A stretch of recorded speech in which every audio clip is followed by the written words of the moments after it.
Welcome back. Some time ago I made this mold, which is a piece of U-channel with two end caps welded to it. Now that allows me to cast the aluminium stock, which is 400 millimeters long by 60 wide. That's on a narrow end. So now I'm going to use this to make my parallels.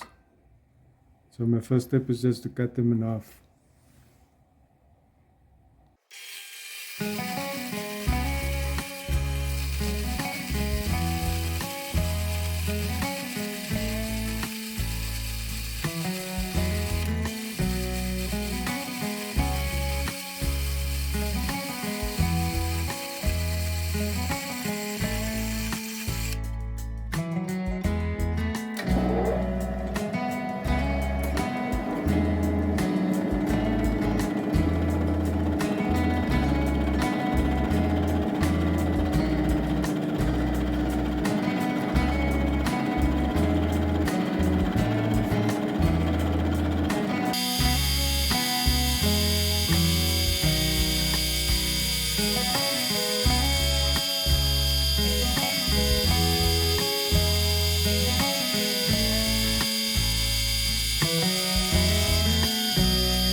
This casting has quite a deep dish in the middle.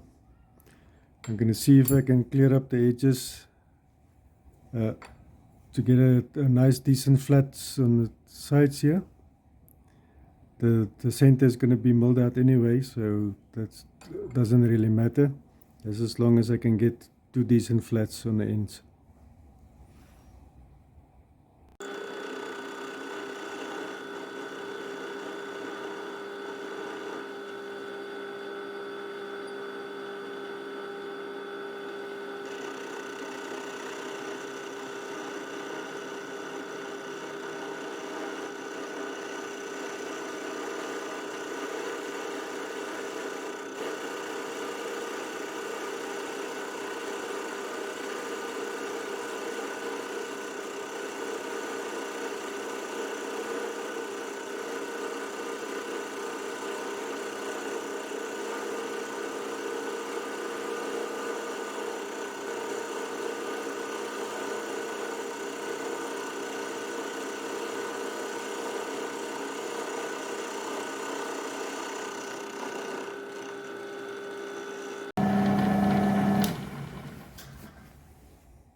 Okay, it's clearing out quite a decent amount.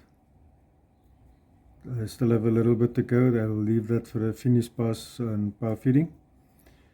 And then, yeah, I think it should work. Now what I do is when I mull especially a thick piece like this, the side is almost 5 millimeters thick and the side is negligible.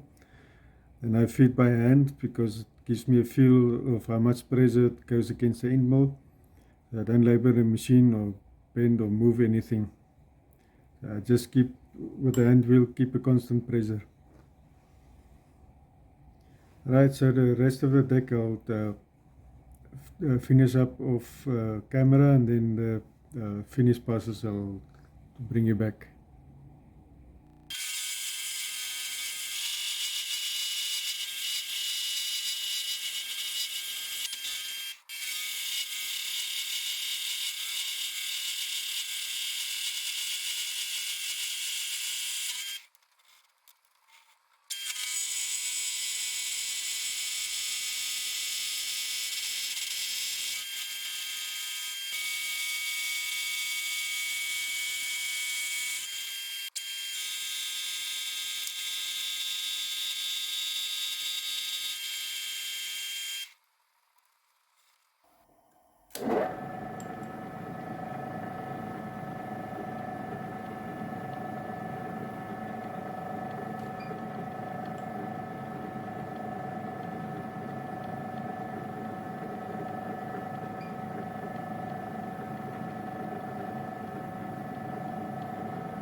Okay, I've roughed out the basic shape of it. I'm still 1 millimeter off dimension on most of these faces here.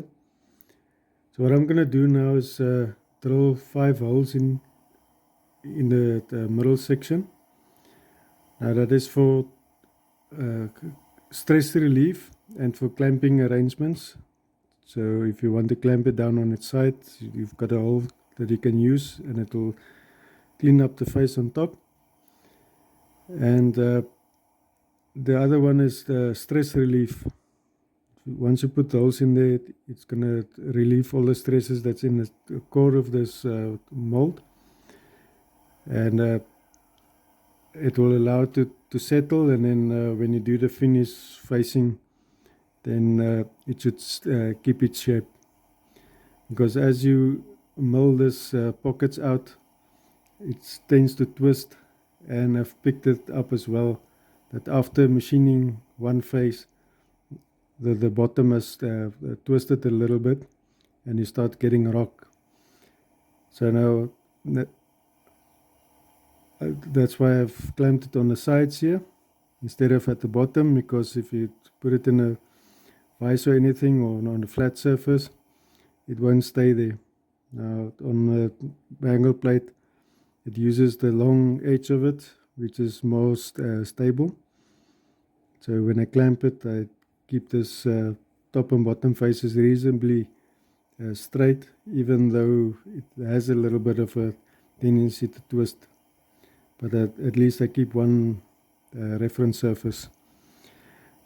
And another reason for clamping it this way instead of using a vise is now when I'm going to use my hole saw here. If it comes through there, the bottom is clear. In a vise I don't have enough clearance.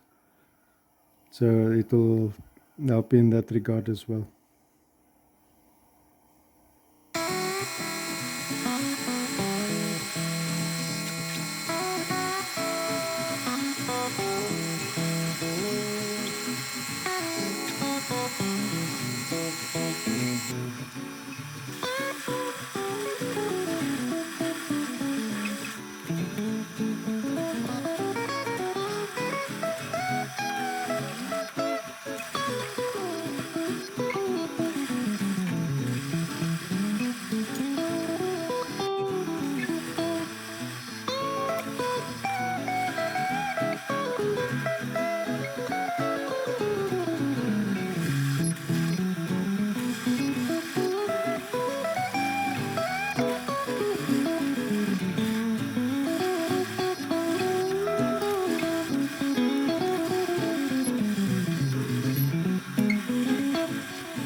They also left a rough finish in the bore, and with the boring it I was able to clean it out nicely.